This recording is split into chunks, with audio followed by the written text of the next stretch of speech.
السلام علیکم۔ تو یہ ہے یوسف علیہ السلام کا واقعہ پارٹ 2۔ اور اس طرح یوسف علیہ السلام قید خانے میں 7 سال تک رہے۔ کسی کو یہ خبر بھی نہیں تھی کہ یوسف علیہ السلام قید خانے میں ہیں۔ کوئی ان کی سفارش لگانے والا یا قید خانے سے نکالنے والا نہیں تھا۔ ایک مدت بعد مصر کے بادشاہ نے ایک خواب دیکھا۔ بادشاہ نے کہا کہ میں نے خواب میں دیکھا ہے کہ 7 موٹی تازی فروا گائیں جن کو 7 دبلی پتلی لاگر گائیں کھا رہی ہیں۔ 7 بالیاں ہیں ہری ہری اور دوسری 7 بالکل خشک۔ یہ خواب بادشاہ کو لگاتار آتا تھا اور اس خواب نے بادشاہ کو پریشان کر دیا۔ بادشاہ نے سارے درباریوں اور بڑے بڑے پجاریوں کو بلایا۔ میرے اس خواب کی تعبیر بتاؤ، اگر تم خواب کی تعبیر بتا سکو تو۔ شہر کے نامی گرامی پجاریوں نے خواب کی تعبیر کرنے کی کوشش کری پر وہ کچھ بھی تعبیر نہ کر پائے اور بادشاہ سے یہ کہہ دیا یہ تو پریشان کرنے والا معمولی سا خواب ہے۔ پھر بھی بادشاہ کو یہ خواب لگاتار آتے رہے۔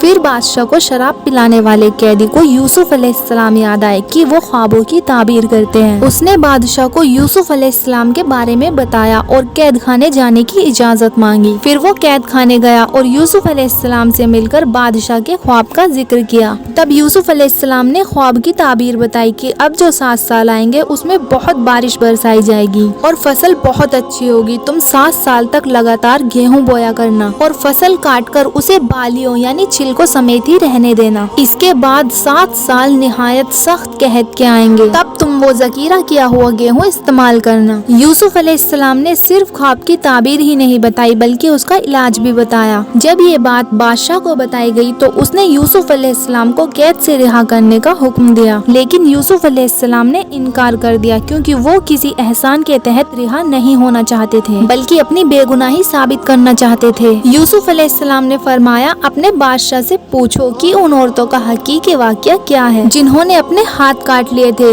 قاصد واپس آیا اور اس نے بادشاہ کو یوسف علیہ السلام کا جواب سنایا۔ بادشاہ بہت حیران ہوا کہ اگر کسی قیدی کو 7 سال قید میں رہنے کے بعد رہا ہونے کا موقع ملے تو کوئی کیوں منع کرے گا۔ بادشاہ نے ان ساری عورتوں کو اکٹھا کروایا اور ان سے اس واقعے کی صحیح حقیقت پوچھی۔ ان سب نے جواب دیا کہ ہم نے اپنے اپنے طور سے یوسف کو بہکانے کی کوشش کی پر ہم نے اس میں کوئی برائی نہیں پائی۔ زلیخا نے بھی اپنے سچ کا اظہار کیا کہ اسی نے یوسف علیہ السلام کو بہکانے کی کوشش کی تھی۔ اس سے یوسف علیہ السلام کی بے گناہی ثابت ہوئی اور بادشاہ کی نظر میں یوسف علیہ السلام کی عزت اور بڑھ گئی۔ بادشاہ نے فرمایا کہ یوسف کو میرے پاس لاؤ کہ میں انہیں اپنے خاص کاموں کے لیے مقرر کر دوں۔ جب یوسف علیہ السلام بادشاہ کے پاس پہنچے تو بادشاہ نے کہا آج سے آپ ہمارے یہاں بے حد عزت دار اور اماندار ہیں۔ تب یوسف علیہ السلام نے فرمایا آپ مجھے ملک کے خزانوں پر مقرر کر دیجئے، میں حفاظت کرنے والا اور باخبر ہوں۔ بادشاہ نے یوسف علیہ السلام کو ملک کا مکمل اختیار دے دیا